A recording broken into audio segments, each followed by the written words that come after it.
Hello, good and wonderful people out there. Hope you all are doing well. Okay, sorry, first of all, I have been away for a while as really needed a break because was busy in dealing with the challenges that life was throwing my way. And usse zyada, I needed time to figure my way back to create good content again. It wasn't easy, of course, but in short, I am back. In fact, we are back on our channel that is Mastering the Mind with Jyotsna Rathod. So let's get started. Okay, आज का जो हमारा video है ना that is about very common disorders of personality, और या हम कह सकते हैं ये जो वीडियो है वो पर्सनालिटी डिसऑर्डर्स के बारे में है। पर्सनालिटी क्या होती है ये हमने हमारे प्रीवियस वीडियो में ऑलरेडी पढ़ चुका है। तो पर्सनालिटी हमने देखा था कि पर्सनालिटी क्या होती है, किसी भी इंडिविजुअल का नेचर कैसा है, किसी भी सिचुएशन में वो कैसे रिएक्ट करता है और एडजस्ट करता है depending on that situation, that is known as personality. Personality किससे बनती है? पर्सनालिटी मिलती है ग्रुप ऑफ कैरेक्टरिस्टिक्स, या हम कह सकते हैं ग्रुप ऑफ कैरेक्टरिस्टिक्स मिलके पर्सनालिटी बनाते हैं जिनको हम कहते हैं ट्रेट्स। अब ये जो ट्रेट्स होते हैं that can be good, that can be bad. किसी की पर्सनालिटी अच्छी हो सकती है, किसी की पर्सनालिटी खराब हो सकती है। कोई पॉजिटिव माइंडेड हो सकता है तो कोई नेगेटिव माइंडेड हो सकता है, कोई एक्सट्रोवर्ट हो सकता है तो कोई इंट्रोवर्ट भी हो सकता है। बट ये सब नॉर्मल है, ये सब नॉर्मल है क्योंकि जिस तरह की भी उसकी पर्सनालिटी है, अच्छी हो या बुरी हो, अनटिल एंड अनलेस उसकी लाइफ में, उसके काम में, साथ ही साथ दूसरों के काम में जब तक प्रॉब्लम क्रिएट नहीं कर रही है, कोई इशू या कोई डिस्टर्बेंस उसकी लाइफ में क्रिएट नहीं कर रही है, तब तक जो उसकी पर्सनालिटी है दैट इज नॉर्मल। बट जब ये पर्सनालिटी के ट्रेट्स प्रॉब्लम क्रिएट करने लग जाए उसके लिए या उसके आसपास के लोगों के लिए, तब हमें डॉक्टर की जरूरत पड़ती है, क्योंकि तब अराइज होते हैं पर्सनालिटी डिसऑर्डर्स।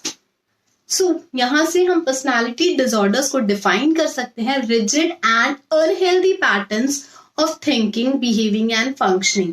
ऐसा थिंकिंग पैटर्न हो जाना जो खुद के लिए प्रॉब्लम क्रिएट करता है, दूसरों के लिए प्रॉब्लम करता है, बिहेव करने में भी डिस्टर्बेंस क्रिएट करता है, और ये रिजिड होता है। Rigid in the sense people are not ready to accept कि उनको कोई दिक्कत है। तो rigid unhealthy pattern of behaving, functioning और थिंकिंग कहलाता है पर्सनालिटी डिसऑर्डर्स। और ये जो थिंकिंग पैटर्न है जो अनहेल्दी, वो सिग्निफिकेंट डिस्टर्बेंस कॉज करेगा in the individuals life and the people surrounding him. अब क्या होता है, ये लोगों को रियलाइज नहीं हो पाता है कि उनको पर्सनालिटी डिसऑर्डर है या उनकी पर्सनालिटी में कोई प्रॉब्लम। आप किसी को जाके बोलोगे no one will be accept कि मुझे कोई दिक्कत है, कि I have some problem in my personality, क्योंकि सबको अपने सोचने का तरीका, सबको अपना थिंकिंग पैटर्न, सबको अपना बिहेवियर पैटर्न नेचुरल लगता है और अच्छा लगता है। कोई एक्सेप्ट नहीं करेगा कि खराब है, ठीक है, मैं गलत सोच रहा हूँ या मैं गलत बिहेव कर रहा हूँ, कोई ये एक्सेप्ट नहीं करता है अनटिल एंड अनलेस उनका थिंकिंग पैटर्न, उनका बिहेवियर इतने हद तक प्रॉब्लम कॉज कर दे कि लोगों के लिए उसका जीना मुश्किल हो जाए, और तभी लोग डॉक्टर के पास जाते हैं। उससे पहले ना तो वो ट्रीटमेंट लेते हैं क्योंकि वो एक्सेप्ट ही नहीं करते हैं कि उनको कोई प्रॉब्लम है। इसीलिए पर्सनालिटी डिसऑर्डर्स के ट्रीटमेंट में प्रॉब्लम आती है क्योंकि लोग डॉक्टर्स तक नहीं जाते हैं। वी एज अ इंडियन हम क्या करते हैं, हमें छोटी मोटी कोई फिजिकल इलनेस हुई, छोटा सा सर दर्द भी हुआ, we are ready to accept कितनी भी गोलियां खाने के लिए, कितनी भी मेडिसिन खाने के लिए। बट अगर हमारे मेंटल इलनेस है ना, तो दवाइयां तो दूर, हम ये एक्सेप्ट भी नहीं करेंगे कि हमारे दिमाग में कोई प्रॉब्लम है। और जब हमें कोई फिजिकल इलनेस हुई, चाहे वो छोटा सा सर दर्द ही क्यों ना हो, वी आर रेडी बिना डॉक्टर से पूछे दवाई लेने के लिए। और जब हमें कोई मेंटल इलनेस है, कोई बिहेवियर में हमारे प्रॉब्लम आ रही है, सोचने में तकलीफ हो रही है, हम इतना क्यों सोचते हैं मेंटल इलनेस का ट्रीटमेंट लेने के लिए? Just think and accept the fact, जैसे हमारी बॉडी है तो ब्रेन भी बॉडी का ही हिस्सा है। अगर बॉडी में कोई प्रॉब्लम हो सकती है तो ब्रेन में क्यों नहीं हो सकती? Okay, coming back to the personality disorders, ये बहुत कॉमन है। रेशियो की बात करें तो 10:1 या 5:1 मान सकते हैं। सेकेंड पॉइंट, अगर किसी को ऑलरेडी कोई साइकेट्रिक डिसऑर्डर है, ऑलरेडी कोई साइकेट्रिक इलनेस से सफर कर रहा है, तो उसमें पर्सनालिटी डिसऑर्डर होने के चांसेस 50% बढ़ जाते हैं। तो ये हो गया पर्सनालिटी डिसऑर्डर, जिसको हम कह सकते हैं rigid and unhealthy thinking pattern of behaving and pattern of functioning, जो एक सिग्निफिकेंट डिस्टर्बेंस कॉज करेगा पर्सनल की लाइफ। अब डिसऑर्डर को डायग्नोस करने में सबसे इंपॉर्टेंट रोल प्ले करते हैं ट्रेट्स। हमने देखा कि ट्रेट्स क्या हो गया, किसी का नेचर कैसा है या ग्रुप ऑफ कैरेक्टरिस्टिक्स एक इंडिविजुअल के कहलाएंगे ट्रेट्स, और ये ट्रेट्स से डिटरमाइन करते हैं कि उसकी पर्सनालिटी कैसी है। अब ट्रेट्स अच्छे भी हो सकते हैं, हमने पढ़ा, बुरे भी हो सकते हैं। अब ये ट्रेट कैसे हेल्प करते हैं पर्सनालिटी डिसऑर्डर्स को डायग्नोस करने में, हम एक एग्जाम्पल की हेल्प से समझेंगे।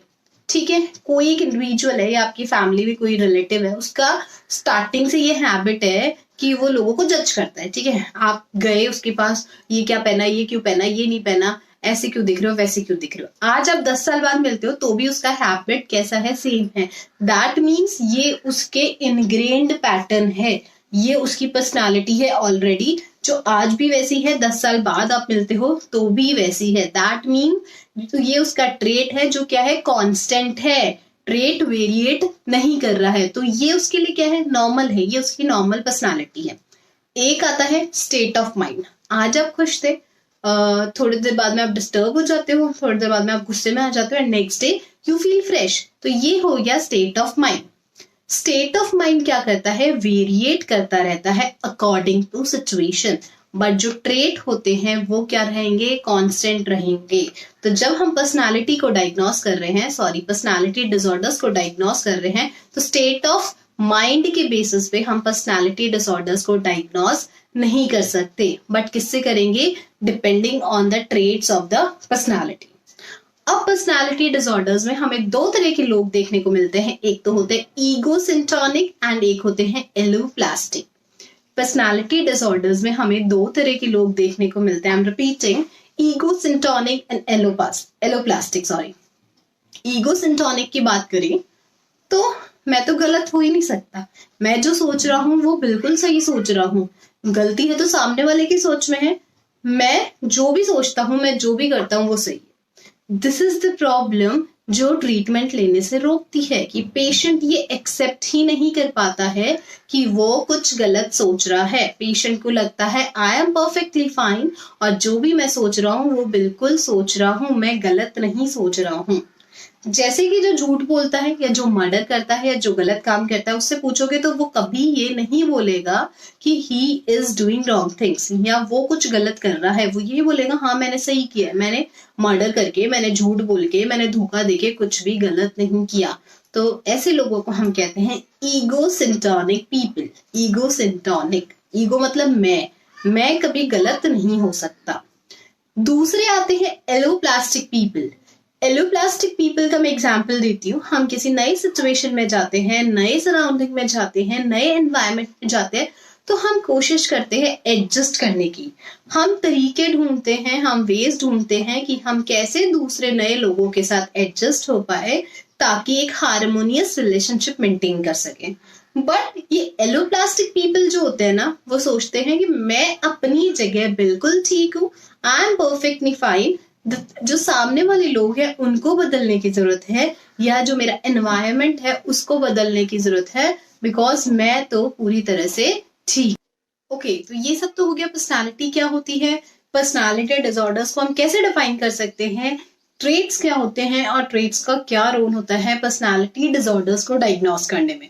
Now coming back to the main topic, that is the types of personality disorders. Personality disorders की अगर हम बात करें तो according to DSM-5 personality disorders 10 तरीके के होते हैं। पर्सनालिटी डिसऑर्डर्स के 10 टाइप्स होते हैं जो 3 क्लस्टर्स में डिवाइड किए गए हैं, या हम कह सकते हैं पर्सनालिटी डिसऑर्डर्स आर क्लासिफाइड और divided into 3 clusters, namely A, B and C।